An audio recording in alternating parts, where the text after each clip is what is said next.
3장 1절부터 10절의 말씀, 신약성경 191페이지 사도행전 3장 1절부터 10절의 말씀을 저와 함께 교독하시고 마지막 절은 함께 합독하겠습니다. 제9시 기도 시간에 베드로와 요한이 성전에 올라갈새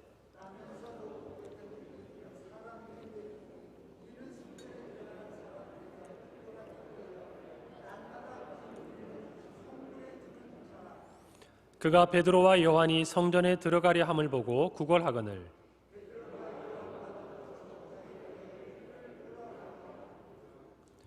그가 그들에게 무엇을 얻을까 하여 바라보거늘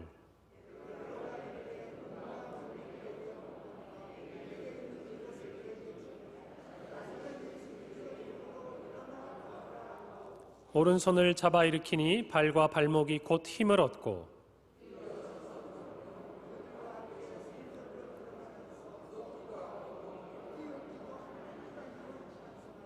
모든 백성이 그 걷는 것과 하나님을 찬송함을 보고 다 함께 읽습니다. 그가 본래 성전 미문에 앉아 구걸하던 사람인 줄 알고 그에게 일어난 일로 인하여 심히 놀랍게 여기며 놀라니라. 아멘. 한 주간 평안하셨습니까? 네, 보니까 반가운 얼굴도 보이고 또 우리 성도님들 표정이 굉장히 들어오시는데 환하게 들어오신 것 같아서 정말 지난 한 주간 우리가 추수감사의 은혜를 하나님께 올려드리고 감사 가운데 사셨구나 이런 생각이 들었습니다. 옆에 보니까 예쁜 또 트리가 있죠. 네, 그렇죠? 정말 보이지 않는 곳에서 섬겨주신 귀한 손길들 감사드리고 이 트리를 보니까 이제 벌써 12월이 저희들 눈앞에 다가왔습니다. 2021년도 우리가 참 엊그제 시작한 것 같은데 이제 한 달을 남겨두고 있습니다. 지난 주간 정말 저희들이 한 해 동안의 은혜에 감사해서 추수감사의 귀한 예물로 하나님께 드렸는데 어려운 과정이지만 어려운 가운데 있었지만 우리 성도들이 더 큰 감사로 함께 참여해 주셔서 얼마나 감사한지 모르겠어요. 그래서 오늘은 지난 한 해 동안 하나님이 우리의 먹을 것, 마실 것, 또 입을 것 채워주신 그 은혜가 너무 감사했는데 또 한편으로 생각해 보면 우리가 하나님께 드릴 감사가 하나 더 있는 것 같아요.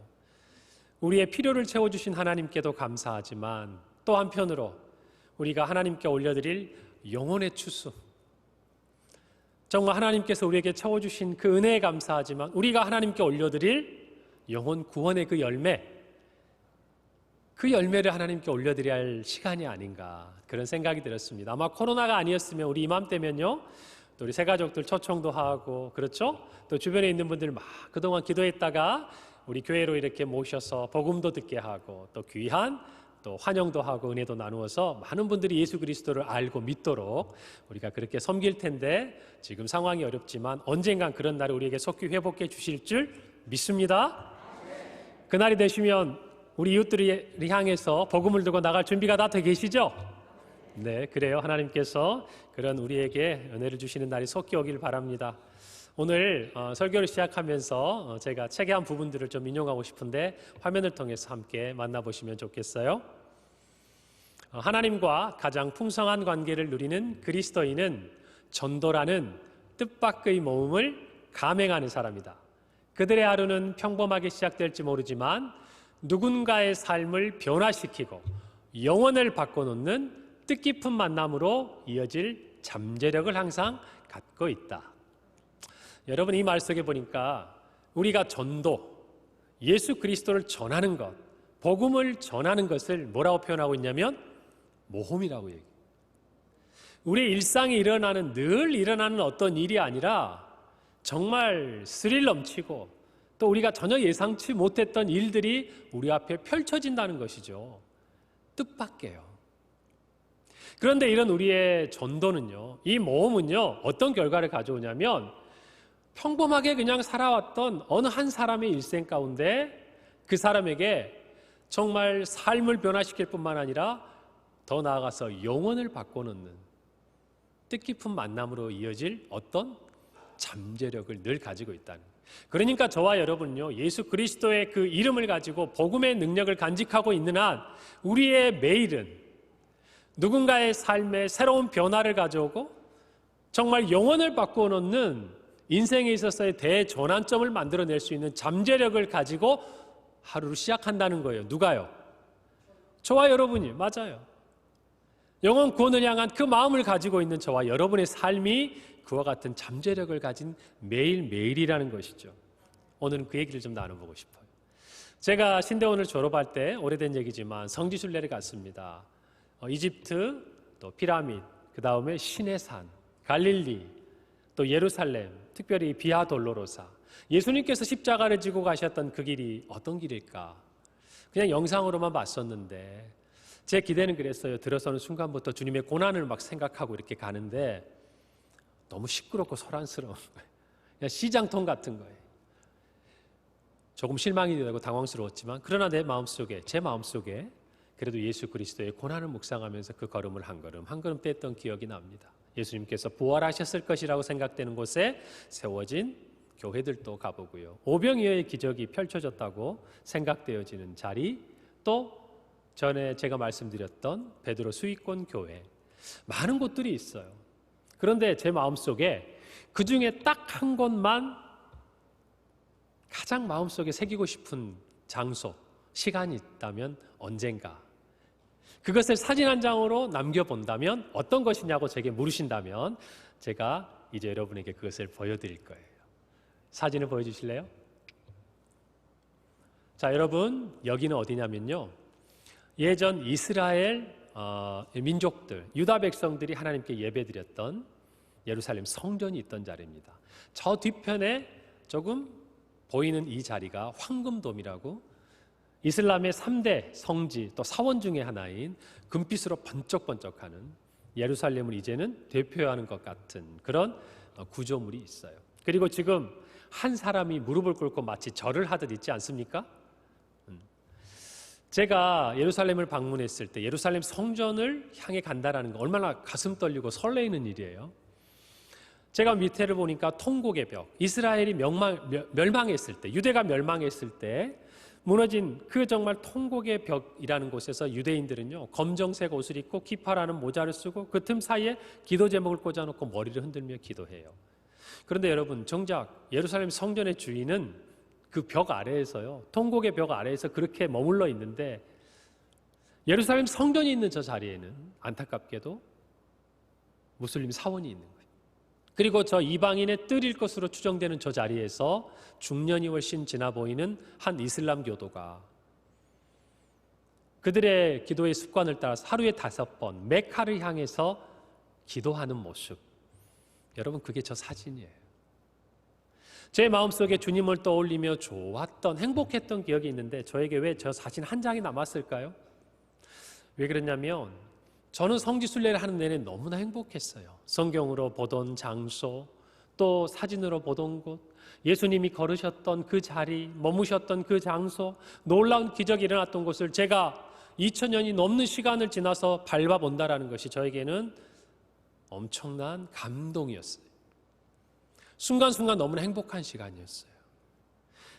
그런데요, 저곳에 있는 사람들, 저는 그렇게 잠시 머물다 가는 그 자리, 그곳에 있기만 해도 너무나 행복한 그 장소에 있는 그 누군가는요, 제 마음과는 너무 다른 거예요. 예수님과는 상관이 없이 살아가는 거예요. 예수님으로 인해서 제가 느끼는 이 감동과 이 감격을 그들에게는 전해줄 수도 없고 너무나 동떨어져 있는 상황인 거예요. 제 마음속에 이런 생각이 든 거예요.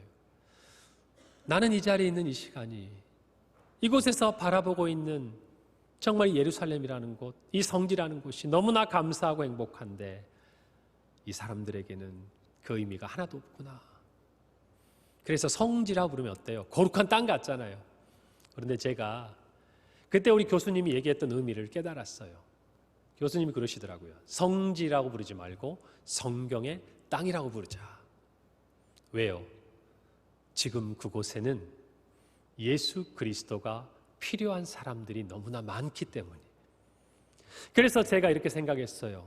나에게는 이렇게 좋은 곳이지만 그러나 이곳도 예수님께서 오셔서 죽으시고 부활하시고 정말 우리 모두가 가고 싶어하는 그 예루살렘에도 예수 그리스도는 필요하다. 예루살렘이 예수 그리스도가 필요하다면 이 세상 곳곳 어느 곳인들 예수 그리스도가 필요하지 않은 곳이 있겠습니까? 이 땅도, 이 나라도, 땅 끝에도 가장 필요한 것은 예수 그리스도다. 그래서 제가요, 성지순례를 끝나고 돌아오면서 저 사진 한 장이 제 마음속에 가장 남았던 것이에요. 그래서 제가 와서 그 당시에 제가 고등부 전도사였거든요. 설교를 하면서 우리 아이에게 그 얘기를 했어요. 돌아온 첫 설교에 온 세상 어디 예수 그리스도를 알지 못하는 그 자리에 가장 필요한 것, 그것이 바로 예수 그리스도의 이름이다, 복음이다. 동의하십니까? 아멘. 그래요. 여러분, 우리를 포함해서 어느 누구에게도 예수 그리스도는 반드시 필요합니다. 왜 그렇습니까?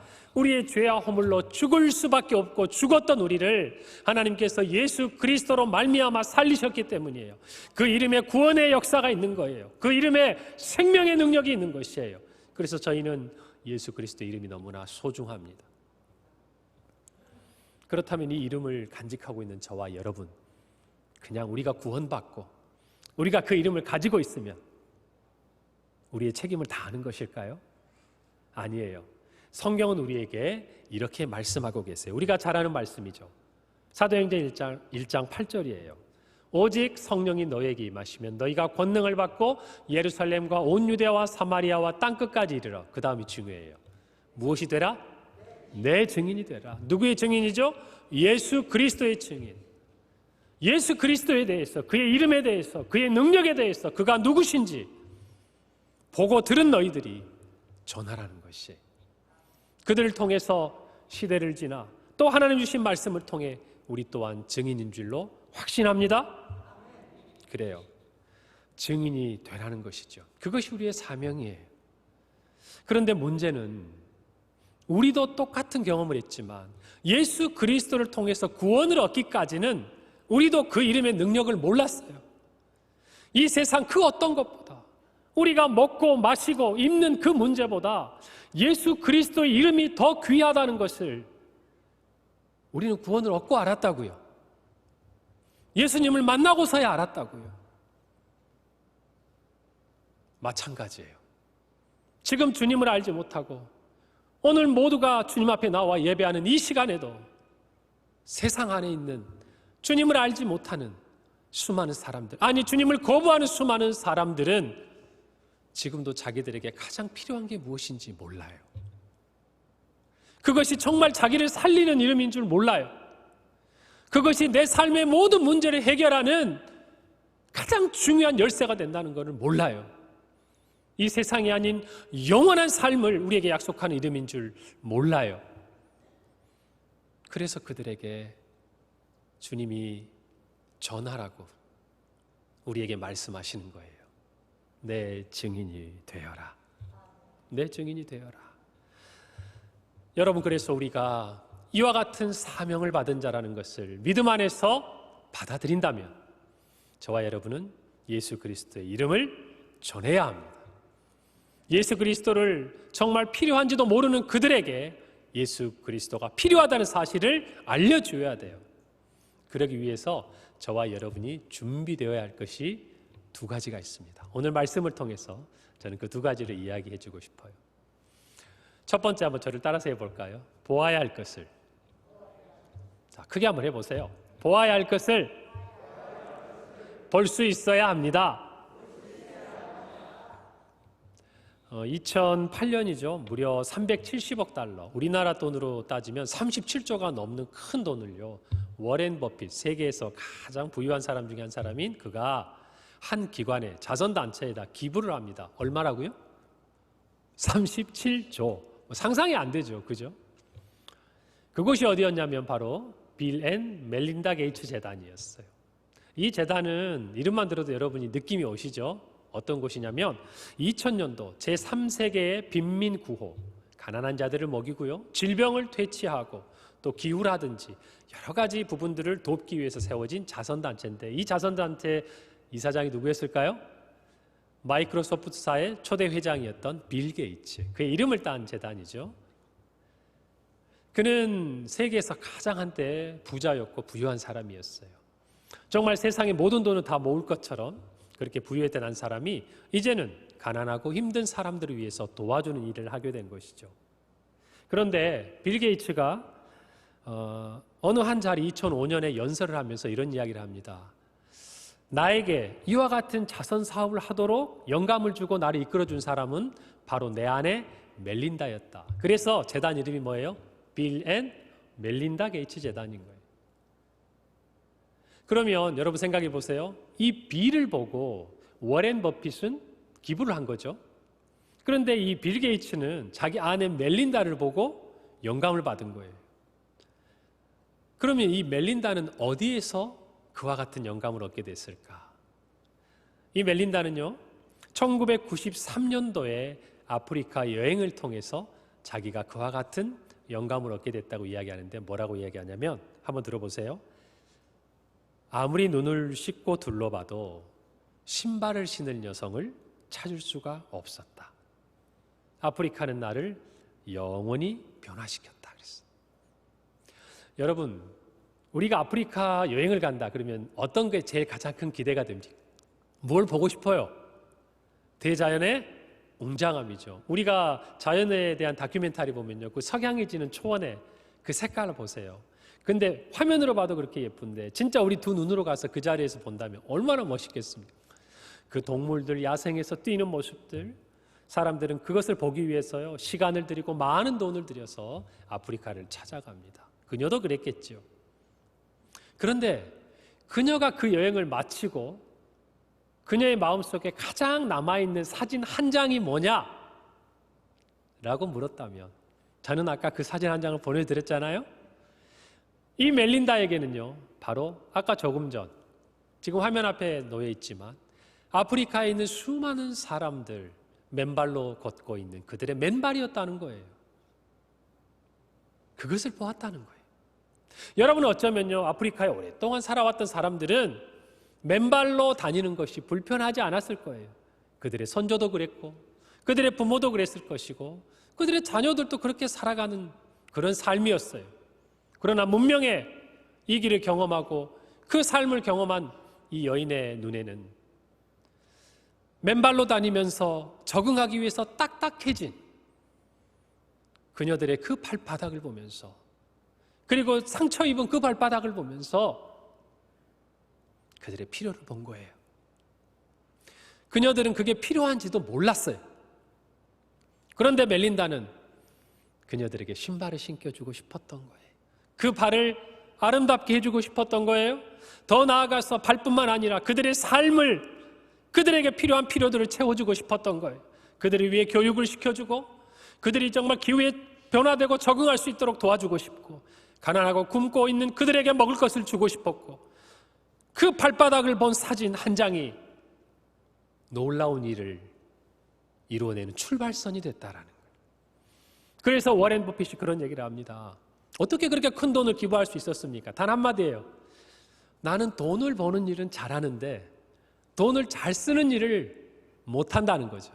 그런데 빌과 멜린다는 나보다 돈을 더 잘 쓰기 때문에 가치 있는 곳에 쓸 줄 알기 때문에 내가 나보다 더 돈을 잘 쓸 수 있는 그들에게 내 돈을 맡겼다 그랬어요. 선순환이 일어나는 것이죠. 여러분 그런데 그 출발이 어디에서 시작됐다고요? 1993년 아프리카 여행을 떠났던 멜린다가 본 어느 한 여인의 사람들의 맨발. 여러분 그것을 본 거예요. 사랑하는 성도 여러분, 우리는 무엇을 보아야 할까요? 여러분 지금 무엇을 보고 계십니까?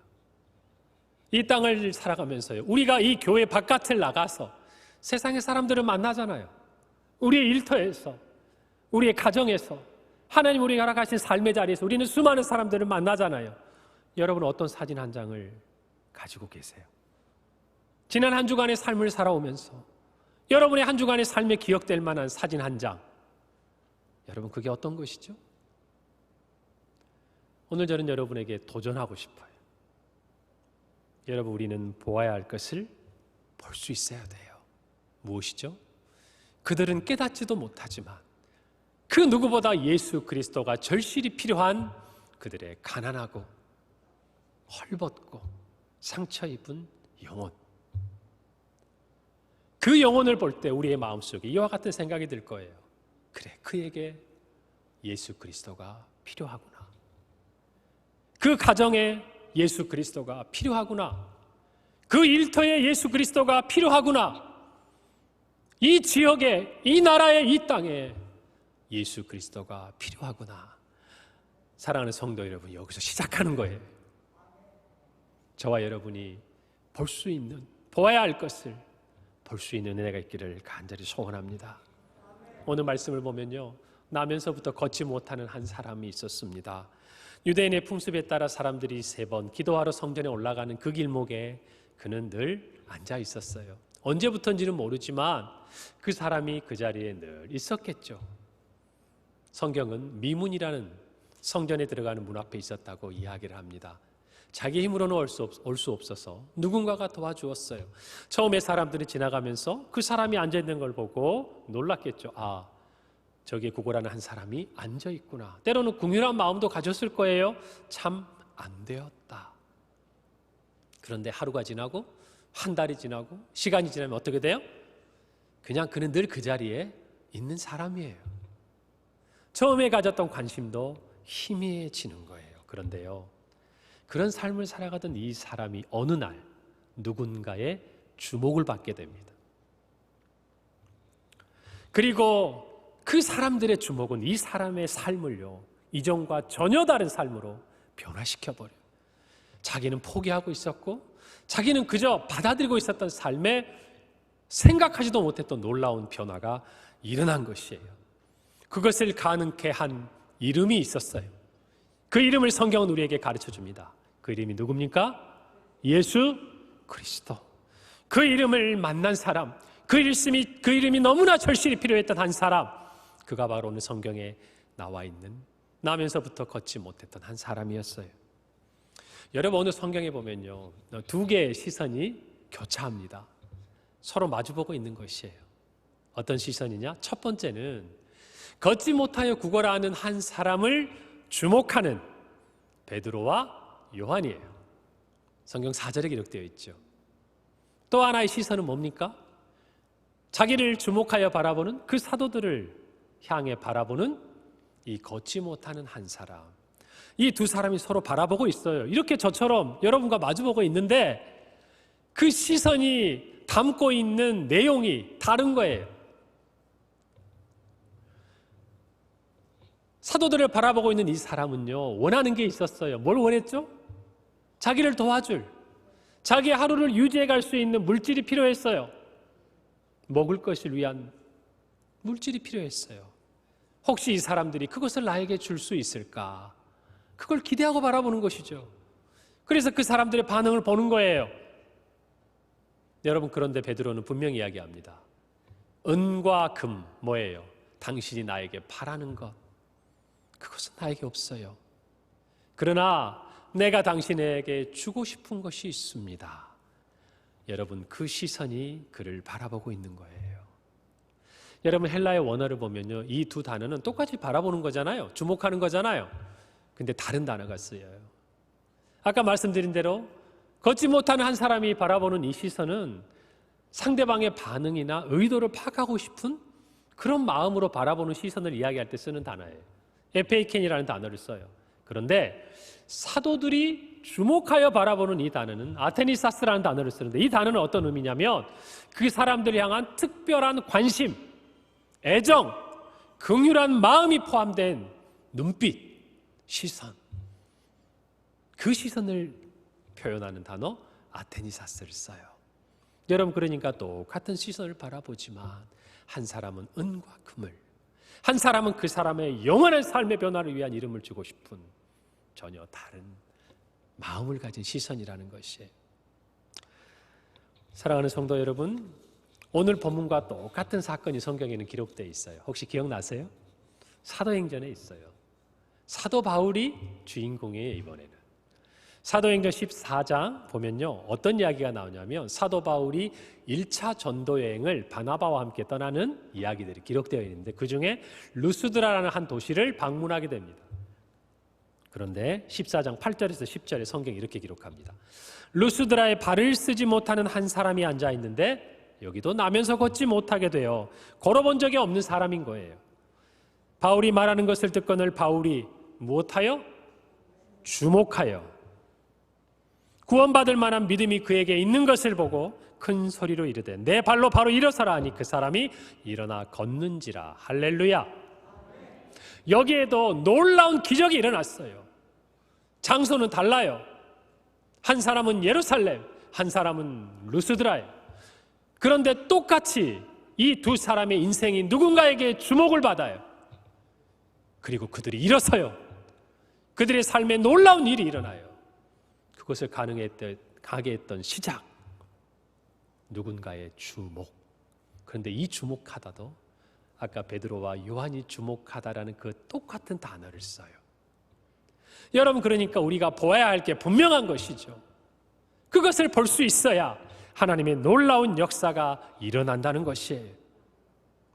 누군가를 주목할 때 사도 바울은요, 복음을 전하러 가서 그 영혼들, 예수 그리스도로 알지 못하고 그들의 그 필요조차 깨닫지 못하는 사람들의 그 영혼의 깊은 곳을 들여다보는 그 시선, 뭐예요?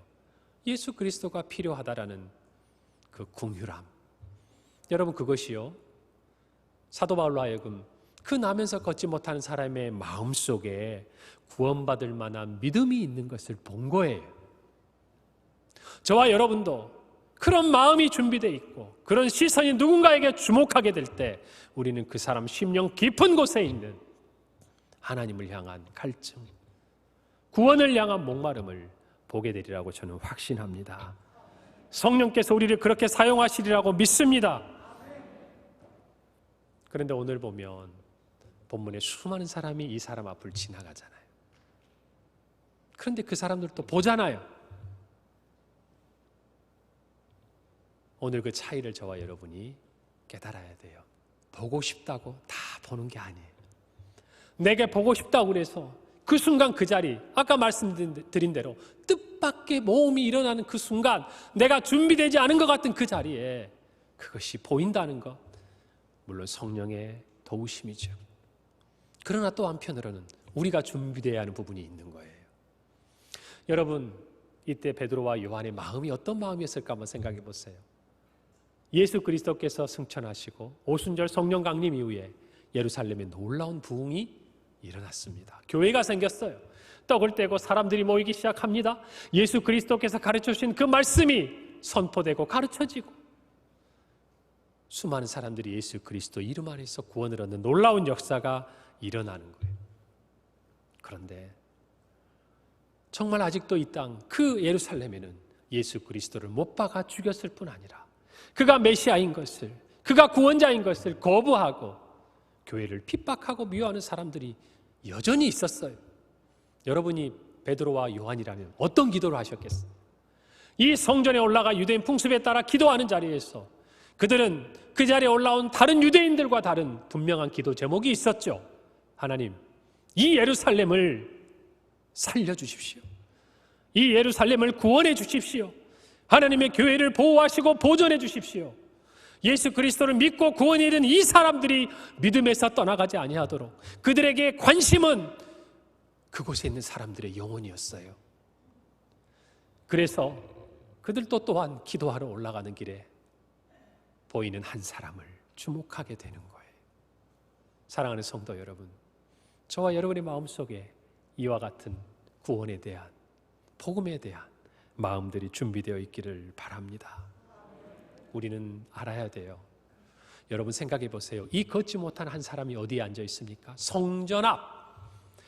그 문만 열고 들어가면 성전에 들어갈 수 있는 성전 미문. 여러분, 금과 은으로 장식되고 황동으로 높이 23m에 이르는 그 거대한 아름다운 문, 그래서 미문이라고 불려지는 이 문 앞에 이 사람은 앉아 있어요. 그냥 그 문만 열고 들어가면 그곳에 하나님이 계시는 예배 처소, 성소가 있는 거예요. 그런데 여러분, 현실적으로 이 사람은요, 자기 힘으로는 들어갈 수 없는 거예요. 누군가가 도와줘야 돼요. 이 성전 문 앞에 왔던 것도 도와줬듯이 이 성경문 안을 들어가는 것도 누군가의 도움이 필요한 사람, 여러분 그 사람이 지금 이 바깥에서, 이 예배당 바깥에서 자기들이 마음만 먹으면, 자기들이 결단만 하면 예수 그리스도를 영접할 수 있을 것이라고 착각하지만 누군가가 전해주지 않으면, 성령께서 그들의 마음을 붙들어주지 않으면 자기의 인간적인 힘으로는 한 걸음도 이 안으로 들어올 수 없는 처절한 죄인이요 무기력한 사람들이라는 것. 여러분, 그들이 그런 사람들이라는 것을 우리가 깨달을 때 우리의 마음이 바뀌는 거예요. 우리의 마음이 바뀌는 거예요. 여러분, 제가 예전에 전도폭발 훈련을 할 때 한 사람이 생각납니다. 저한테 오면서, 목사님, 제가 친구에게 복음을 전해야 되는데 너무 마음이 힘들어요, 그러시는 거예요. 왜요? 말씀드리기 부끄럽지만 걔는요, 내가 안 가진 거 다 가진 애거든요. 좋은 남편, 똑똑한 자녀들, 세상의 물질, 건강, 거기다 예쁘기까지 해요. 가꾸니까 예쁘겠지. 그러면서 이렇게 얘기하는 거 있죠. 제가 걔보다 가진 게요, 예수님밖에 없거든요. 아멘. 할렐루야.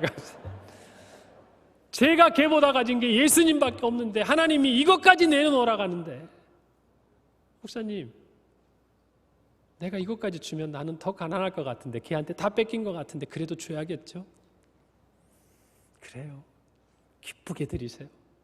드린다고 없어지는 게 아니라 우리 집사님에게 더 풍성해질 거예요. 할렐루야.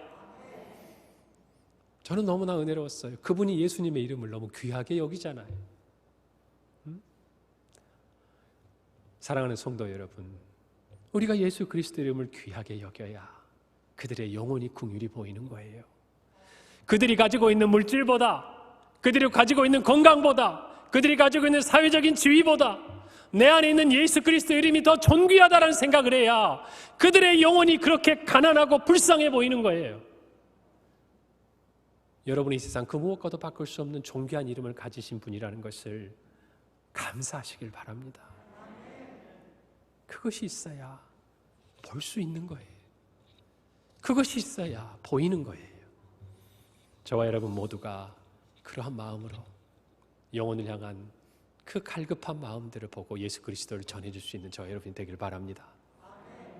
두 번째, 따라서 해봅시다. 주어야 할 것을 줄 수 있어야 합니다.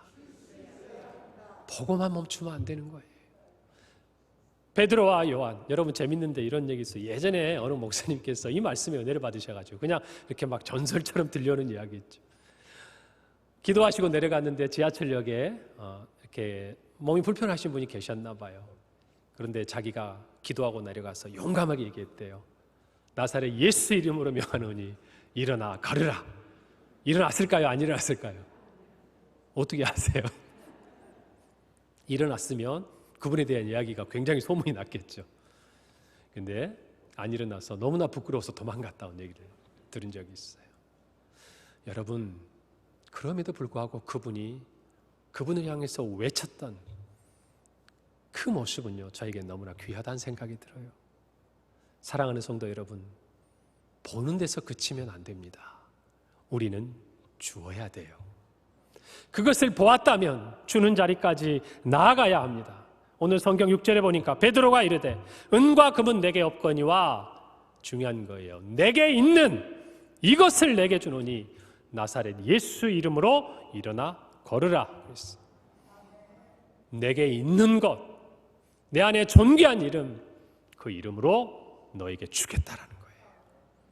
여러분, 우리는 주는 것을 아까워해서는 안 돼요. 여러분이 그것을 보았다면 주저하지 마세요. 믿음의 또 다른 이름이 있다면 그것은 용기예요. 왜 용기죠? 주님께서 그 믿음을 통해서 분명히 구원의 역사를 이루실 것이라는 확신을 가진 사람에게 담대한 용기가 나고, 그 용기를 통해서 복음이 선포되는, 그 다음은 누구 몫이에요? 하나님이 행하시는 일이에요. 그를 향한 구원의 역사요, 그 성을 향한 구원의 역사는 누가 행하시는 거예요? 하나님이 행하시는 거예요. 그것을 위해 우리가 해야 할 일을 하는 거예요. 그래서 전도는 실패가 없어요. 복음을 전하는 것은 실패가 없어요. 나가지 않는 것이 우리의 실패예요. 사랑하는 성도 여러분, 우리 모두 본 것, 주님이 깨닫게 하신 것을 주는 우리가 되기를 소원합니다. 여러분, 우리가 왜 주어야 하는지 아세요? 이것을 통해서 주님께서 세상 가운데 말씀하고 싶은 메시지가 있기 때문이에요. 여러분, 사람들은요, 이 기적을 일으킨 베드로와 요한을 주목합니다. 아니, 도대체 저가 누구에게 이와 같은 놀라운 일을 일으키는가? 여러분, 우리가 보았던 사도행전 14장 8절에서 바울과 바나바가 그들이 전도 여행 중에 놀라운 기적을 일으키니까 그 사람들이 찾아옵니다. 화환을 들고 와요. 신에게 경배해야 된다. 사람이 어떻게 이런 일을 행할 수 있는가? 그래서 그들이 헬라 문화, 그리스 문화잖아요. 그래서 그들의 문화 속에서, 종교적인 관념 속에서는 신이 인간의 육신을 입고 오는 그러한 믿음을 가지고 있잖아요. 그래서 뒤에서 말 안 하고 가만히 있던 바나바는 제우스고, 그리고 앞서서 말로 놀라운 기적을 일으킨 사람은 제우스의 사자 허메, 우리가 아는 헤르메스. 그래서 그들에게 경배하기 위해서 다가옵니다. 그럴 때 사도행전 14장에서 바울과 바나바가 어떻게 하는 줄 아세요? 옷을 찢어요. 그리고 그들에게 이렇게 얘기합니다. 우리도 너희들과 성정이 같은 사람이다. 다만 우리가 무엇을 전하러 왔다고 외치냐면 복음을 전하러 왔다고 했죠. 여러분, 그 복음의 핵심, 그 복음이 간직한 이름이 무엇입니까? 예수 그리스도라는 것이죠. 오늘 본문 사도행전 3장 16절에서도 베드로는 그 이름을 믿음으로, 그 이름이 너희가 보고하는 이 사람을 성하게 하였나니, 그 다음 다 같이 읽어봅시다. 누구로 말미암아? 예수로 말미암아. 그들이 정말 전하고 싶었던 것, 베드로가 전하고 싶었던 것은 이 사람의 놀라운 기적을 통해서 예수 그리스도의 이름이 그들에게 선포되기를 원했던 것이에요. 우리가 누군가에게 복음을 전하고 그 복음이 전파되고 그에게 놀라운 삶의 변화가 일어나는 기적이 펼쳐진다면, 그때는 바로 하나님께서 저와 여러분에게 예수 그리스도의 이 이름을 전하라고 펼쳐주신 복음 전도의 장이라는 것이에요. 여러분, 그러니 우리는 이 이름이 얼마나 귀하다 할 수 있겠습니까? 사도행전 4장 12절에 다른 이로서는 구원을 받을 수가 없나니, 천하 사람 중에 구원을 받을 만한 다른 이름을 우리에게 주신 일이 없다 했어요. 그것이 우리가 세상에 주어야 할 예수 그리스도의 이름입니다. 사랑하는 성도 여러분, 이 세상에는 예수 그리스도가 필요합니다. 이 세상 모든 사람이 이 이름을 들어야 합니다. 이 이름을 믿어야 합니다. 그리고 구원을 얻어야 합니다. 여러분 잘 아시는 CCC, 한국 대학생 선교회를 창립하셨던 김중권 목사님, 지금 하나님의 품에 계시지만 그 목사님께서 했던 유명한 설교 중에 하나가 백문일답이라는 설교가 있어요. 이게 무슨 말이냐면 100가지 질문에 오직 답은 하나. 그게 뭐죠? 예수 그리스도. 이 중에 아마 거기 가셔서 손 들고 외쳐보신 분도 계실지 모르겠어요. 우리 인생의 모든 질문에 답은 하나. 누구요? 예수 그리스도. 그래서 이 이름은 모든 사람에게 필요한 것이에요. 한번 제가 여러분에게 그 질문을 던져볼 테니 답해 보십시오. 성도 여러분, 유일한 구원의 이름이 누구입니까? 우리 삶의 주인은 누구입니까? 모든 사람이 들어야 될 이름은 누구입니까? 가난한 사람의 진정한 친구가 되신 분 누구입니까? 병든 자를 치유하시는 분이 누구입니까? 낙심하고 절망한 가운데 있는 사람들을 일으켜 세운 분 누구입니까?